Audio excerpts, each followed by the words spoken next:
great presentations of both your own research and results, and also of very informative, I guess, for all of us, discussion of the memory studies in Bulgaria.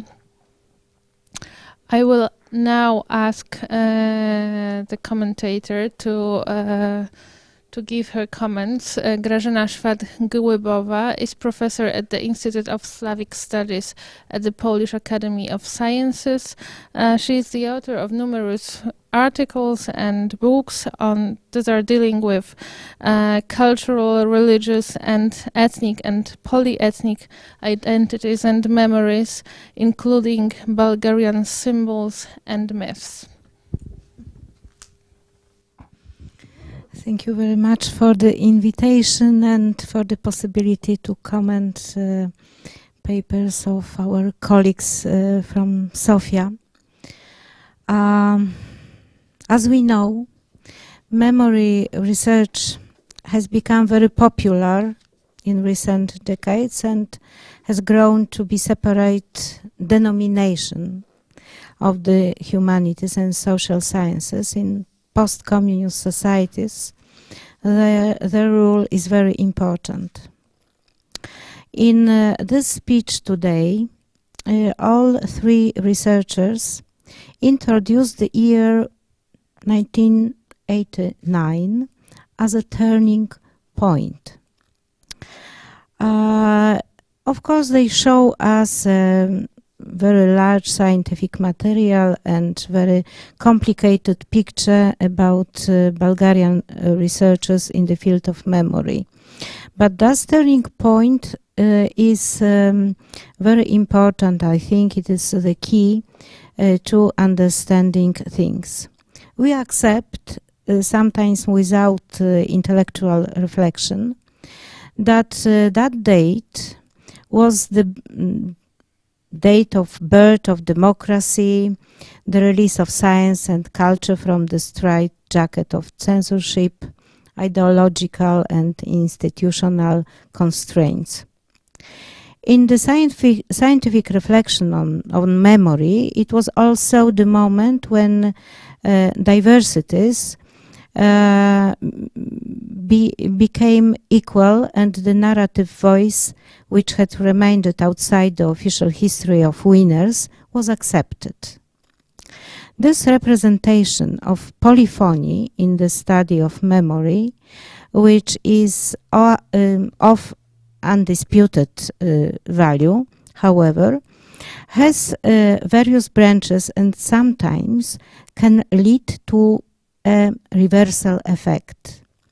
The Polish researcher Ewa Domańska has written about this, paying attention to the aspiration of discourses discriminated on the past, not only for emancipation, but also sometimes for hegemony.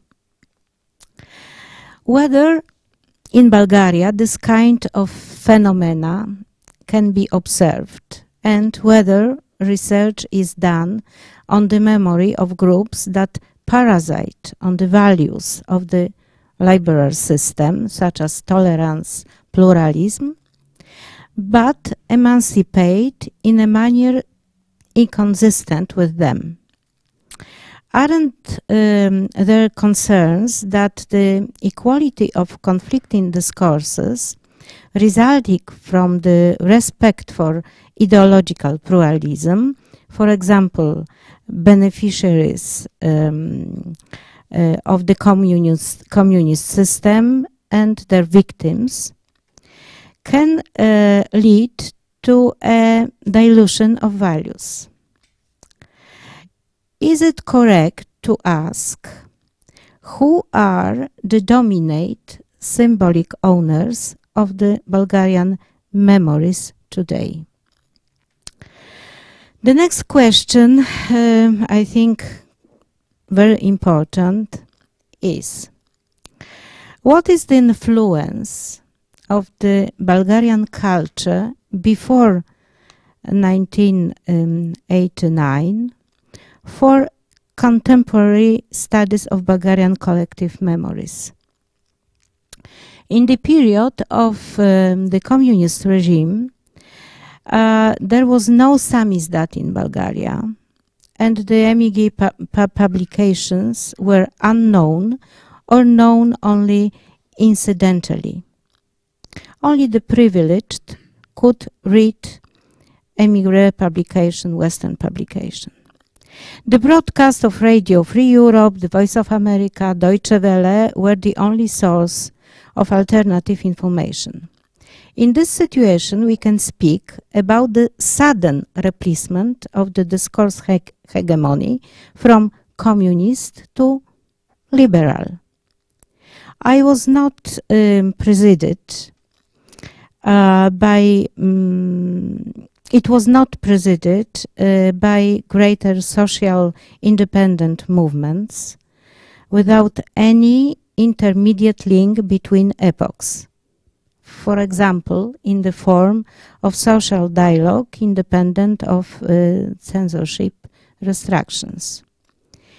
Is that sudden replacement important for the shape of present research on the social memory of communism in Bulgaria?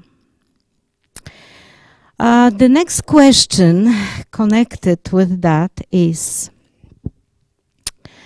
in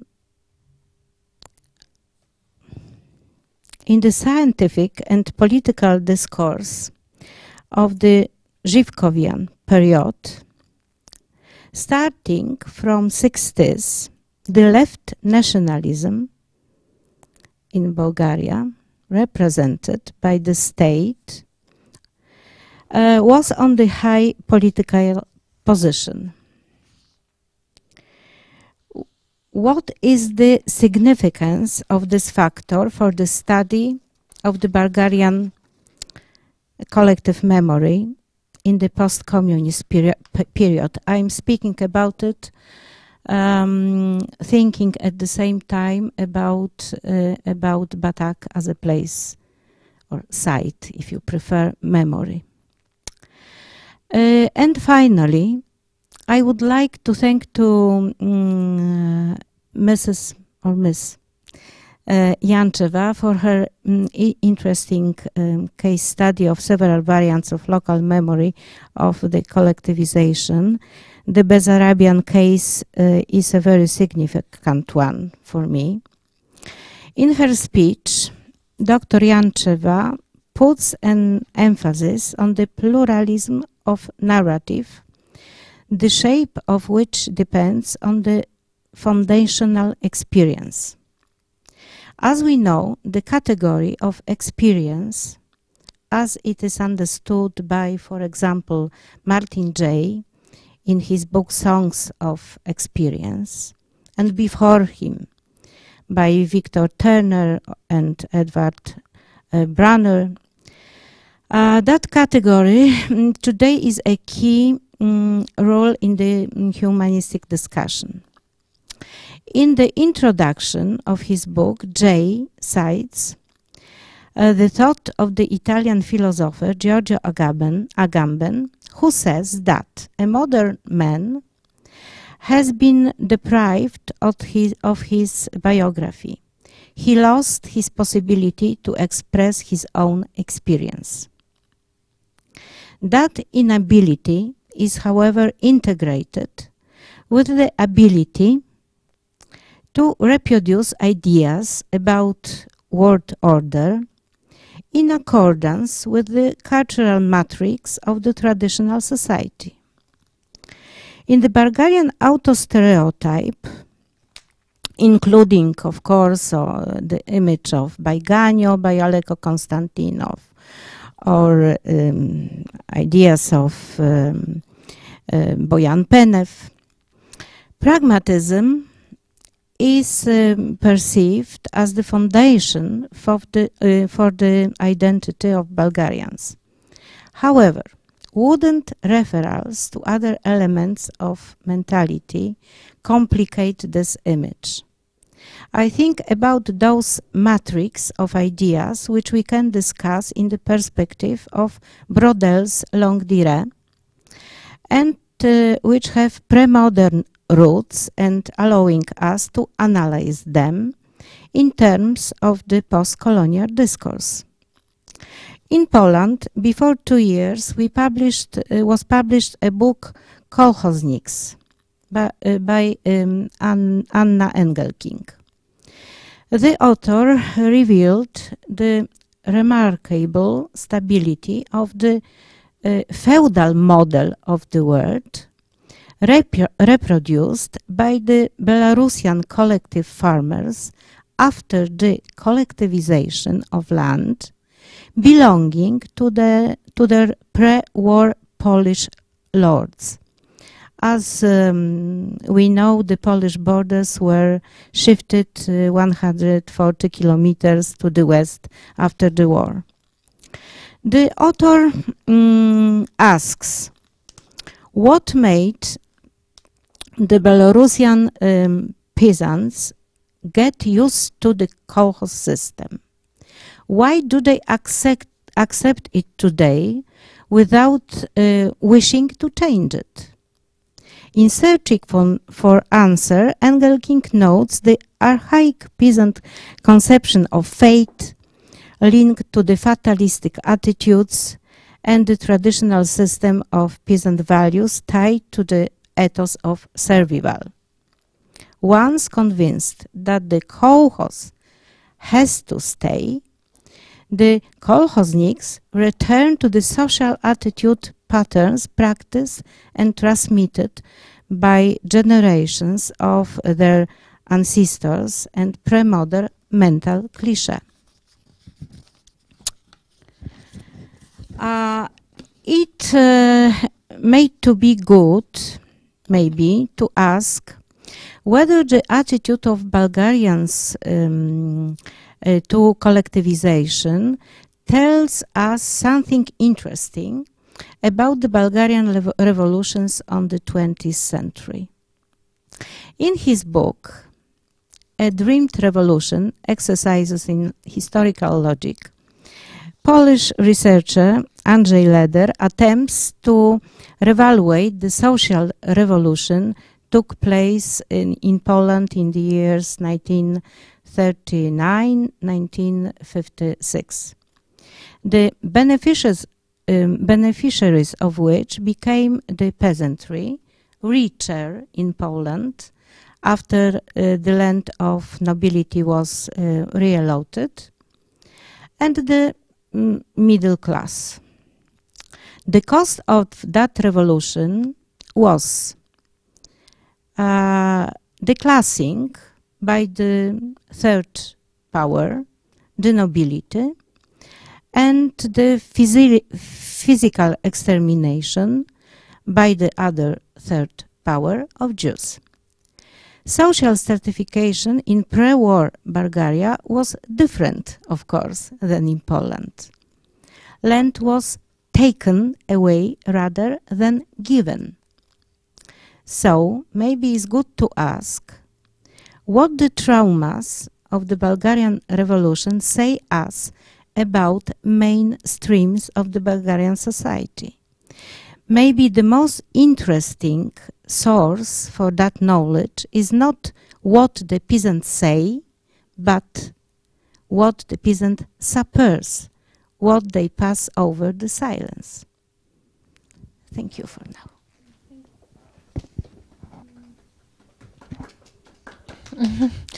So, now we will ask all of you to maybe first to answer to the comments, and then we will collect more questions.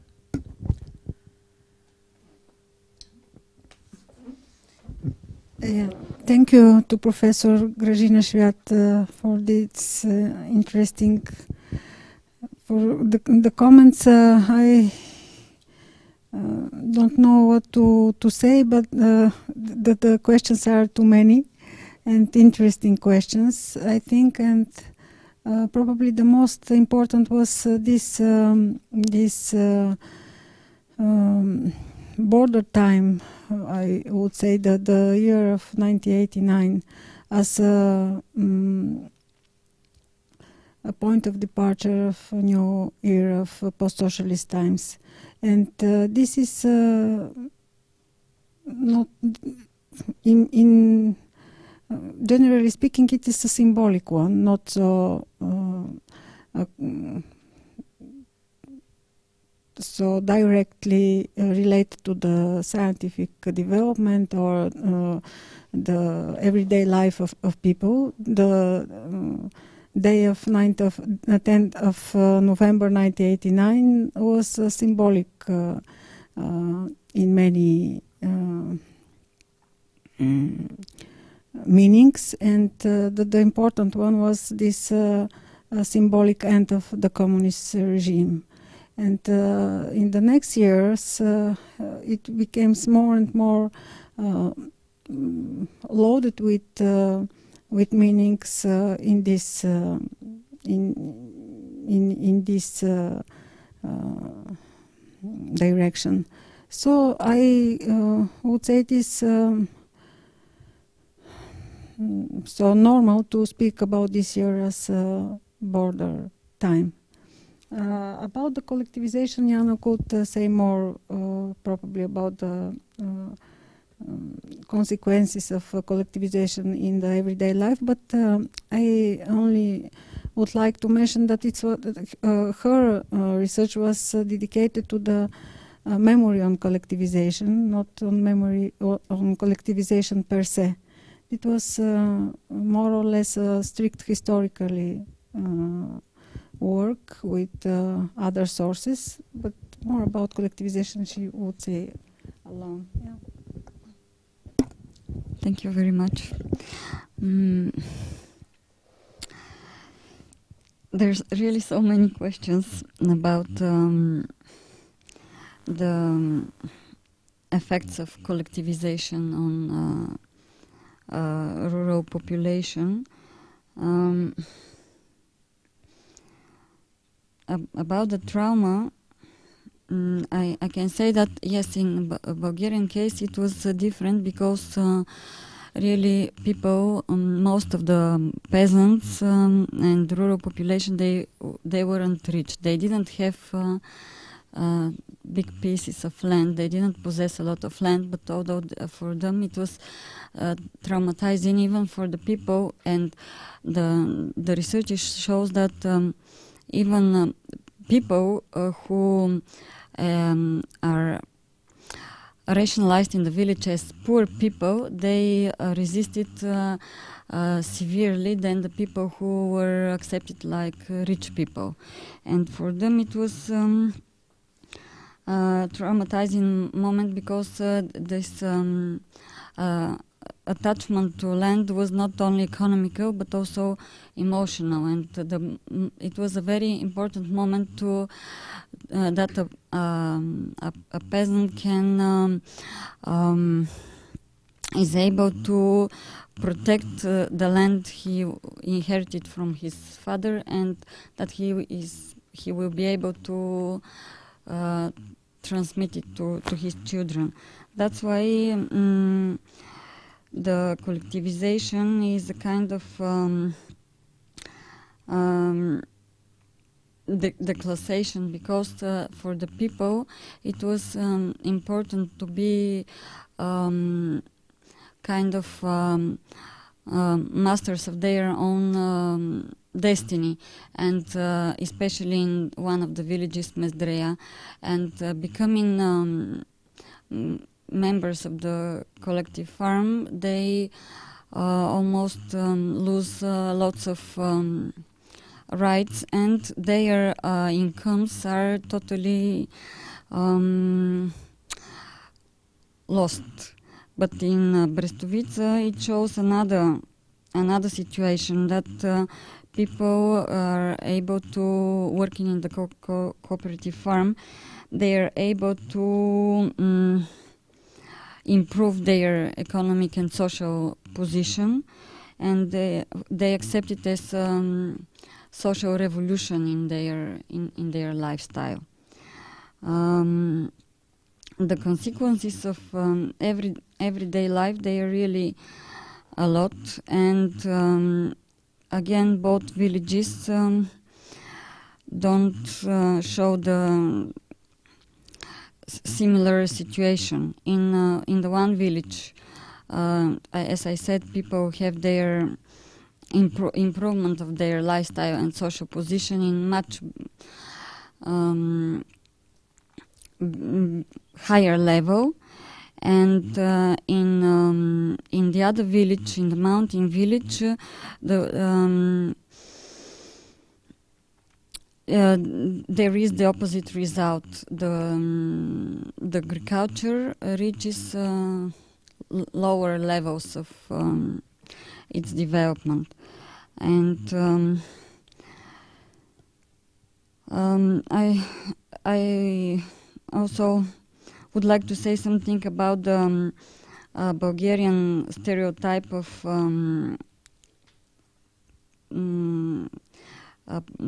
Bulgarian as pragmatist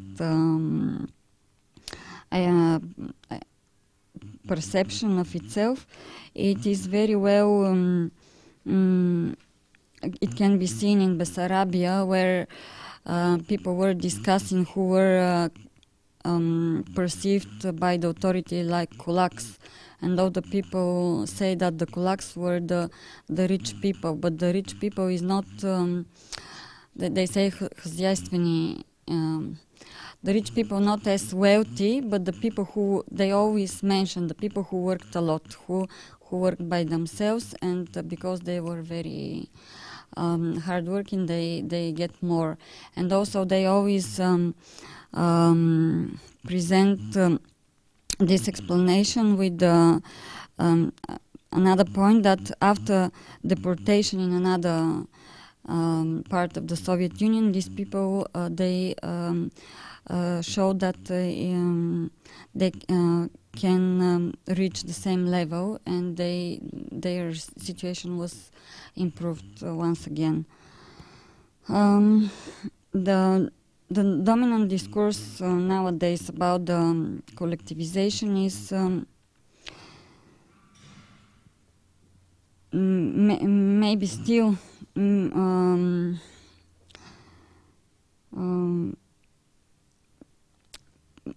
accepting that the collectivization was mistake, and that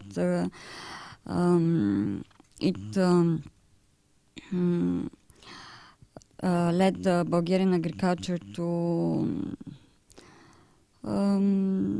lower level of development, and also that it was a forced process. But my purpose in this research was to show that both situations are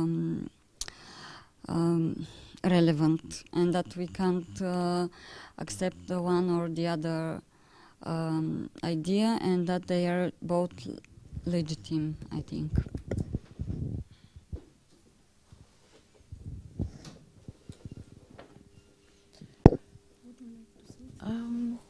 Yes, as I mentioned in my presentation, there is no definite consensus in the Bulgarian society how the communist regime should be evaluated, or the debate who owns the past still continues, and there are different groups trying to impose their own point of view, including the representatives of the communist elite who try to rehabilitate the regime by organizing various initiatives, including conferences commemorating the leaders of the communist regimes, Todor Zhivkov and his daughter Ludmila Zhivkova. So there are a lot of struggle over the past going on in Bulgaria, and definitely it's not a difficult. It's a very difficult process in establishing the exact and the exact conditions and the truth about this regime. how it should be addressed, how it should be interpreted, and how it should be written about in the textbooks. That is what I would like to say about it.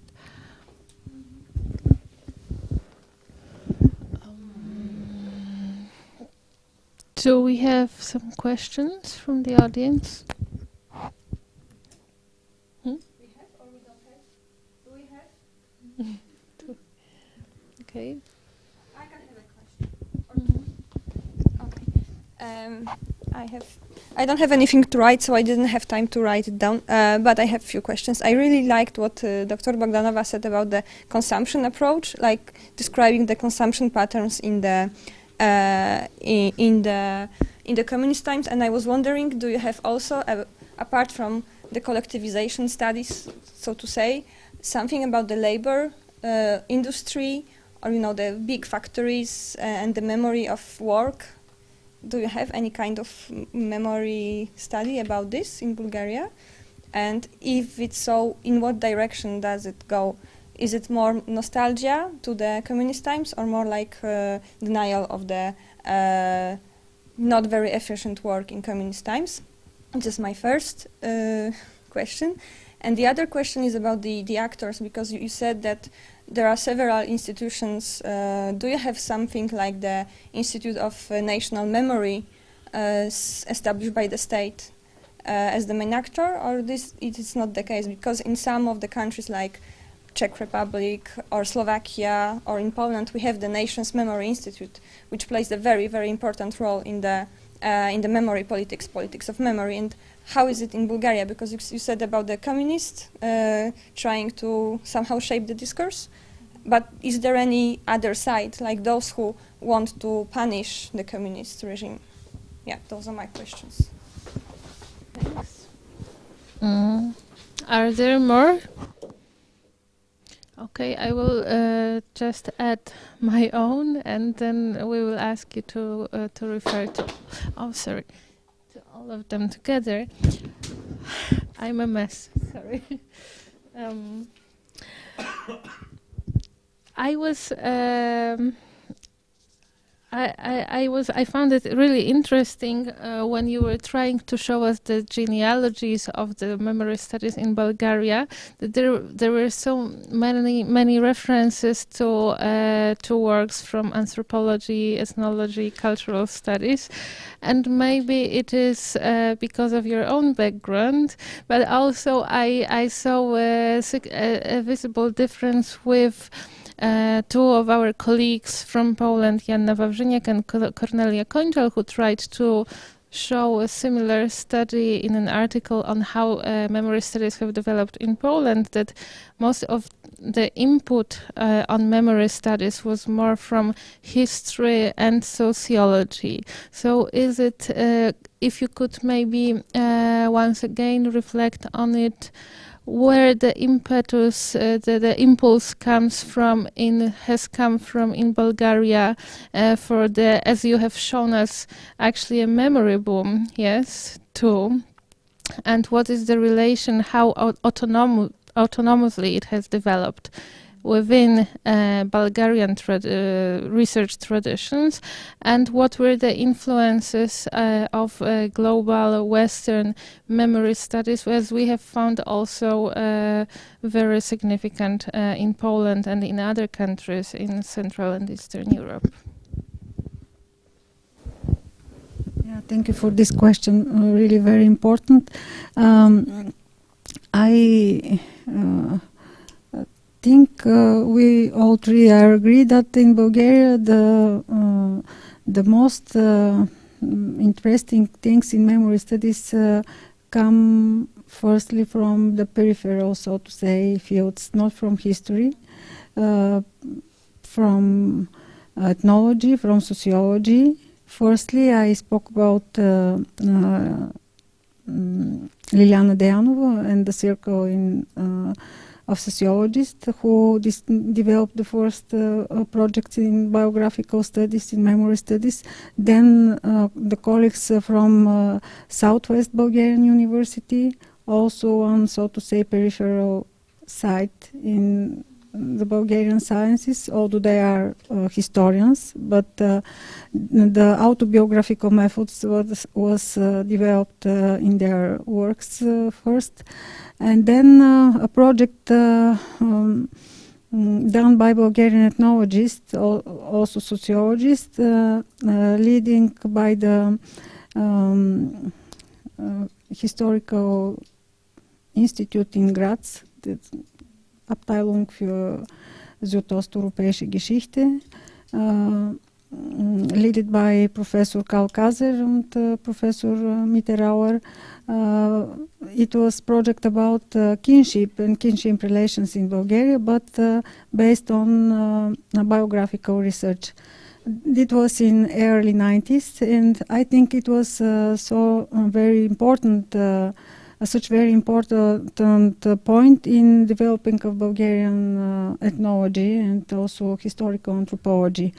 In this research, this big research made by numerous Bulgarian scientists, the biographical method was a very important part of the work. So the other things are also coming then. And I think the anthropology and ethnology are really main disciplines which used biographical methods and developed memory studies. Of course, all that was in the context of European and world trend of biographical and memory turn. So this the topics of memory work and memory politics and uses of memory are developed in this broad context of the global development of memory studies. So Zlatina could say about Bulgarian institutions more. We don't have a National Institute of Memory in Bulgaria. I mentioned that in 2005, the Institute of the Study of the Recent Past was created, and the director Ivailo Znepolsky is a very popular. Yes, it's a private institution. Yes, and the director Ivailo Znepolsky, he has been a professor at the Soviet University for many years, at the Department of History and Theory of Culture. And he edited a lot of their publications. But no state institution. No. And on their website, you will find their publications. They also have an English version of the site, so you can read about the research they have published so far. About the consumption culture, I think you ask about the industrial culture. I can. Yes, I can refer you to the work of Biljana Raeva, who has studied one Bulgarian town, Dimitrovgrad. Dimitrovgrad has been modeled during the communist years, as it was constructed as a model socialist town. So it is represented as a model for the industrial culture in Bulgaria and the creation of the socialist man. I also know that she did a research among the former factory workers in the industrial complex Kremikovci in Bulgaria. So you can find her works, I think, on the internet. About the question, does anyone wants to punish the communists? I think it's a very tricky question, because the communist elites were able to transform themselves and gain public legitimacy once again, because they they were able to occupy certain key positions in economy and politics, and they became the new post-socialist economic and political elites in Bulgaria. So it's very difficult to punish them.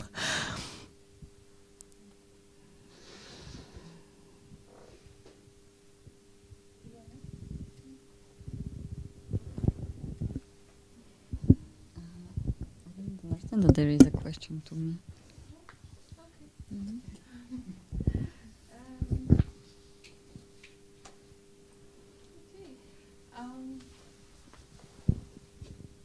So I think this is it. Thank you once again. I think it was really very interesting and a unique opportunity for us here to learn so much about research in Bulgaria. So thank you to our guests. Please join me in applause.